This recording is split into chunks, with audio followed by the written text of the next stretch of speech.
지금 그래서 저희가 그 우리나라 가계부채 그 총 규모 증가하는 속도, 그다음에 그거를 오르고 내리게 하는 여러 가지 뭐 이자율 정책이나 다른 금융규제 정책 이런 것들에 대해서 좀 조금 살펴봤는데, 자 그러면 이제 우리 본론으로 넘어가기 위해서, 자 그러면 항상 나오는 질문 두 번째는 따라붙는 건 이겁니다. 그래서 우리가 그렇게 가계부채가 상대적으로 크고 다른 나라에 비해서 또 증가 속도가 빠르고 디레버리징도 천천히 일어난다면 금융권에 불이 붙거나 금융 위기가 발生하거나 혹은 또 거시경제 전체에 어떤 큰 이 손상을 미치지 않을까? 뭐 이런 생각들이 자연스럽게 이어지지 않겠습니까? 그렇죠. 그래서 이제 그거로 넘어가기 위해서 교수님께서는 늘 하셨던 말씀이, 이게 총량도 중요하지만 사실은 질적인 분석을 좀 해야 된다.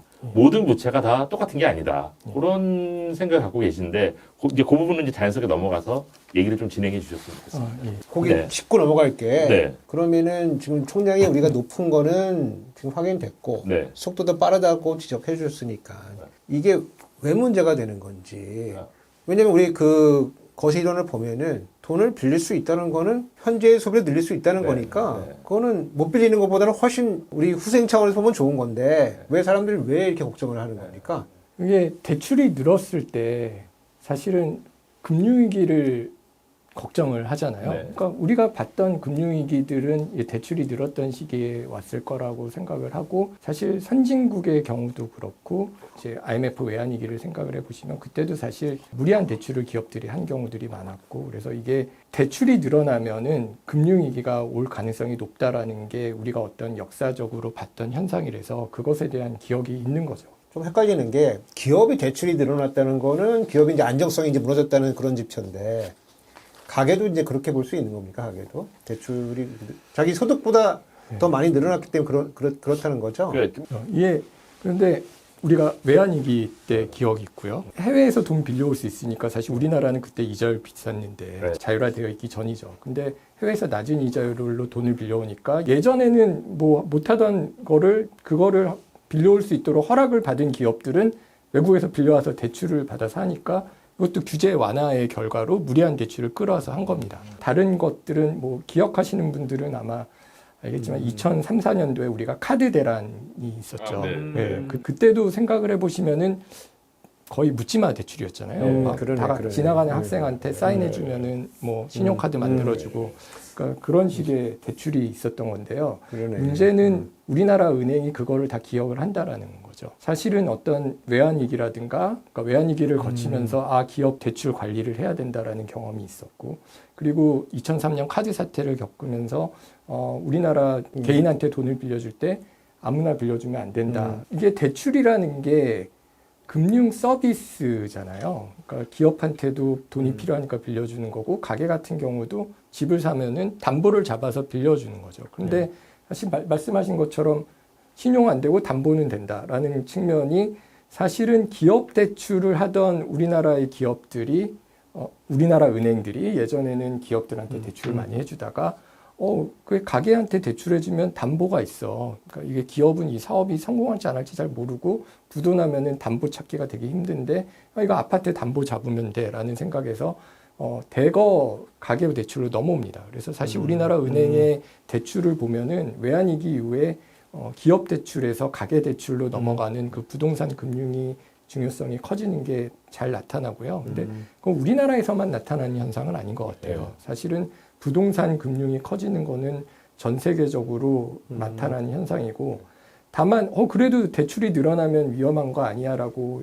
우리가 다시 생각을 해보면 대출 증가 자체가 꼭 위험하지는 않고 갚을 수 없는 능력을 가진 사람의 대출을 해주는 거, 그게 어떤 대출의 질, 상환 능력이 있는 사람한테 대출을 해줬느냐 안 해줬느냐가 중요해지는 거죠.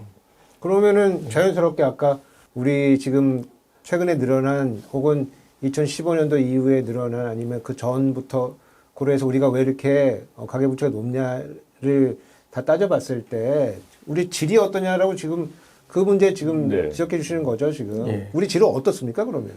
그 질을 보면 제가 금융 서비스라고 했는데 우리나라 같은 경우는 집을 살 만한 사람들이 결국은 사는 거잖아요. 그러니까 이게 예전에는 없던 서비스입니다. 예전에는 기업 대출만 하고 사실 전세 아니면은 은행에서 대출을 받는 거는 불가능하니까. 근데 주택을 했었잖아요. 그렇죠. 근데 굉장히 MZ 세대는 모르겠지만 주택 그게 사실은 이게 흔하게 있었던 일은 아니죠. 그래서 외환위기 이후에 뭐 30년 몰기지 이런 것들이 지금은 되게 흔하지만 예전에는 저축을 해서 일본도 그렇고 우리나라도 그렇고 저축을 해서 목돈을 마련해서 집을 사는 거지.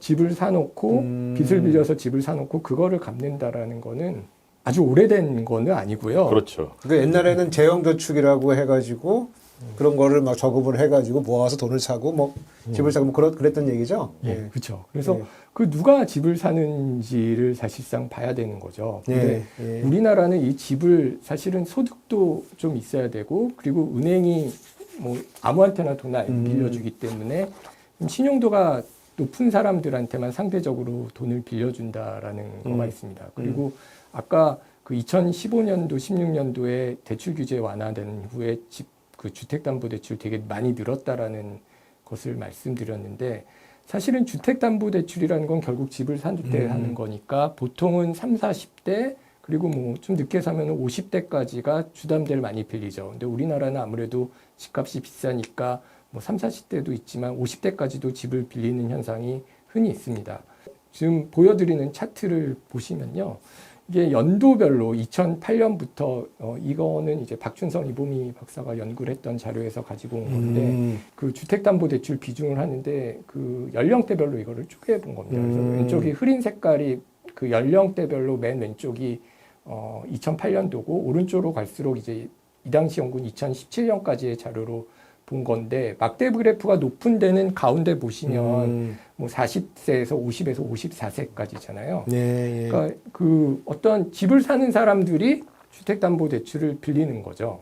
근데 2015년 이때가 되게 특징적인 거는 사실 그 전부터 나타나는 현상인데 일단 가운데 제일 비중이 높은 데는 40에서 44세, 45에서 49세는 좀 왔다 갔다 하기는 하지만 그 사람들이 뭐 전체 주택담보대출에서 뭐 각 연령대가 15% 정도씩 차지를 하고 있으니까 한 반 정도는 40에서 50세 정도가 주담대 비중을 설명한다라고 하는 거죠. 이 연령대들이 전체 주담대를 빌리는 사람들의 반 이상을 설명을 하고 나머지 반은 다른 연령대에서 빌려가는 건데요. 이때 특징적인 게 방금 말씀하셨던 사실 네 번째인데 이제 좀 막대가 있는 데서 세 번째 보시면 35세에서 39세는 비중이 줄어들어요. 그러니까 젊은 층은 이 당시에 대출 비중이 2008년부터 17년으로 가면서 전체 주담대에서 비중이 줄어드는 반면에 특이한 게 55세에서 59세, 60에서 64세입니다. 이 사람들이 주택담보대출 비중이 늘어나거든요. 이게 사실은 그 베이비부머고 은퇴를 하는 사람들인데 네. 집을 사느라고 주택담보대출을 늘리는 거거든요. 이걸 어떻게 설명을 할까라고 생각을 해보면 그러게. 네, 이게 당시에는 그래서 우리가 이때를 이제 돌아가서 생각을 해보시면 우리나라가 이제 고령화가 된다라는 것에 대해서 지금은 뭐 당연히 굉장히 잘 알고 많이 얘기를 하지만 이게 되게 오래 산대, 뭐 100세 시대야 그런 얘기를 하는데 근데 그렇게 오래 사는데 우리가 뭘 먹고 살지? 저축해놨어? 라는 질문에 대해서 답을 못하는 거죠. 그러니까 저게 베이비 부모들이 이제 집을 여러 채 담보 돌려가면서 사가지고 담보대출 내놓고 사가지고 전세 넣고 또 사고 이래가지고 자산을 좀 폭증시킬 때고 저게 이제 2017년도까지 나와 있으니까 문재인 정부 들어서가지고 저거 끝나고 나서 이제 그 소위 말하는 이제 임대사업자 그 제도가 이제 바뀌면서 저분들이 그냥 대박 쳤겠네. 베이비 부모들이 대박 쳤겠네 그냥. 네, 그러니까 저때 집을 산 사람들은 사실 정부가 빚내서 집 사라 그러면 그걸 어떻게 믿고 할 거냐라고 지금은 할 텐데 저때 빚내서 집을 사신 분들은 사실 지금보다 집값이 반 정도밖에 안 될 때 집을 사셨고 대출도 훨씬 더 많이 받아서 샀기 때문에 자기 돈은 별로 안 들이고 심지어 뭐 임대사업자 내면서 전세를 끼고 산 거면은 거의 사실은 레버리지가 엄청나요. 레버리지가 엄청 사실 위험한 투자죠. 엄청나죠. 집값이 안 오르면 굉장히 위험한 건데 결과적으로는 성공한 투자가 돼버렸습니다. 그래서 근데 이 사람들이 뭐냐 결국은 아까 금융 서비스란 말씀드렸는데 이자율이 여전히 높지 않던 시기이기 때문에 은행 예금으로는 먹고 살기가 힘들다라는 걸 알고 그러면 나중에 은퇴해서 뭐를 먹고 살 거냐라는 것에 대해서 그냥 임대해서 월세 받는 게 낫다라는 식의 투자가 들어오면서 그거를 주택담보 빚내서 집 사라 그랬으니까 네. 빚을 내서 집을 산 세대들이 네. 이제 그 당시 베이비 부머 세대들이고요. 네. 이분들이 이제 집을 사면서 했다라는 측면인데 그럼 이런 투자자들이 이때 자료들을 보면은 빚은 늘어나는데 사실은 굉장히 빚을 많이 냈다라고는 보지만 은행 입장에서는 나름 깐깐하게 대출을 해줬기 때문에 LTV 규제 다 당연히 뭐 70으로 올라갔지만 다 그거를 했고요. 그 다음에 그 대출이 늘어나는 시기에 이분들의 신용도라든가 소득이 나빠지지가 않아요.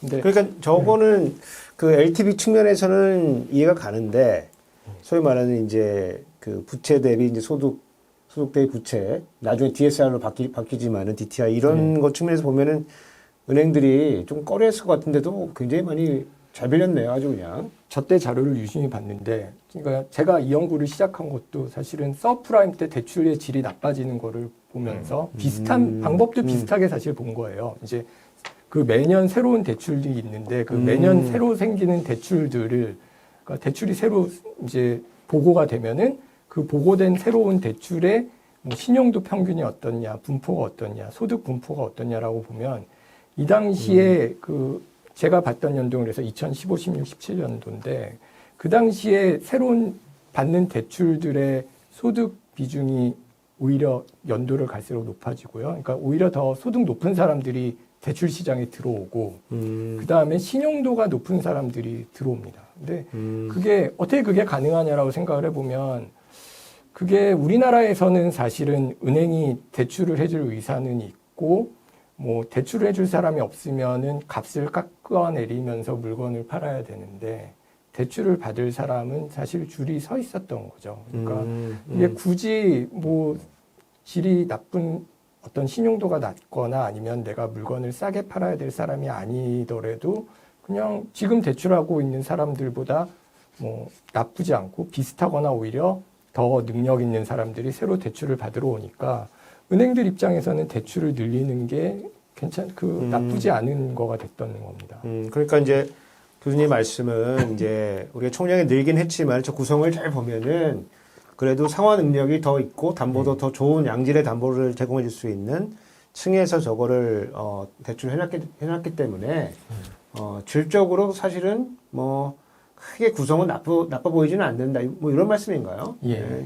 그래서 제가 이때 그래서 자료를 봤을 때 그 대출의 질이 되게 좋아지네. 그래서 저 때는 그랬겠지 하면서 코로나 때는 좀 다를 줄 알았어요. 코로나 때는 뭐 우리가 영끌 얘기도 하고 그다음에 젊은 사람들 지금 보시면 여기 35세, 39세가 이때는 줄잖아요. 근데 2020년, 21년도는 제가 이 그래프를 그려보지는 못했지만 아마도 우리가 보통 젊은 층이 집을 많이 샀다라고 얘기하니까 이 그래프를 2019, 21로 늘리면은 그 55세, 59세는 쭉 줄어들고 아마 30세, 34세, 35세, 39세는 늘어나는 양상을 보였을 텐데 그 다음 그래프를 보시면요.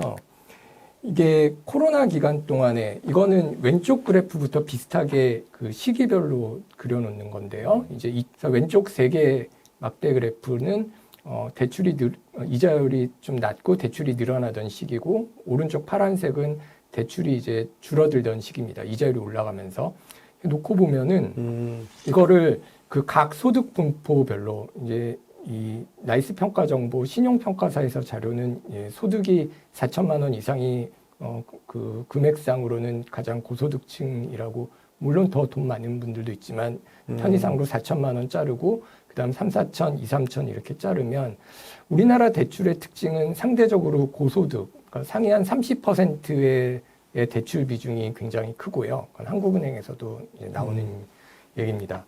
근데 4천만 원 이상의 소득을 가진 사람한테 가는 대출 비중이 2019년, 20년, 21년으로 갈수록 올라갑니다. 그리고 반대로 요 분석은 앞에서 해줬던 거시 데이터는 아니고 미시적으로 개인 차주 단위로 내려가가지고 네.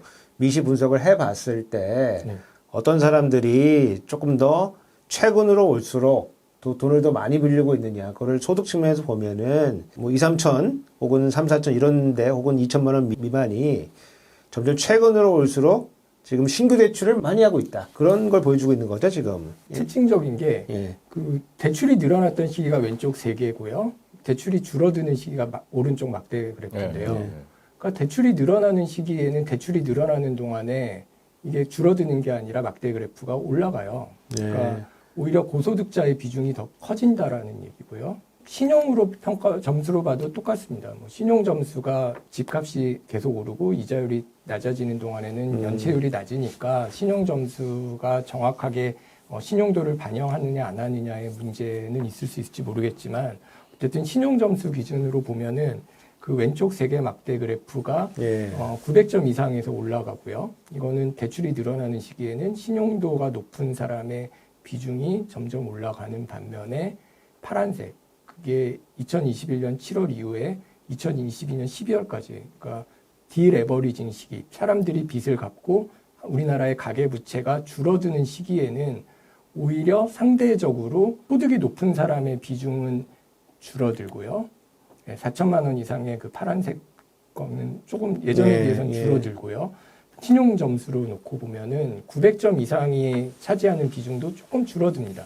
그러니까 대출이 늘어나는 기간 동안에는 우리나라는 신기하게도 고소득자, 고신용자의 대출 비중이 늘어나고요. 그러니까 은행이 대출을 늘어나는 동안에는 좀 새로운 차주한테 빌려주는데 점점 더 좀 실렉티브하게, 그러니까 좀 더 골라서 빌려주는 측면이 있고, 오히려 대출이 줄어드는 기간에는 상대적으로, 뭐 돈 있는 사람들이 투자 목적으로 덜 빌려서 그런 걸 수도 있지만, 그런 사람들이 대출을 적게 빌리니까, 정말 필요해서 빌리는 사람들이 빌리는 비중이 늘어나니까, 상대적으로 신용도가 조금 낮거나, 아니면 소득이 적은 사람들의 비중이 늘어난다는 측면이 있어서, 우리가 대출이 늘어날 때는 신용도가 낮은 사람한테 대출을 빌려주는 거고 대출이 줄어들 때는 이게 고신용자만 받아갈 거라고 생각을 하는 현상이 우리나라에서는 최근에는 안 나타났던 거죠.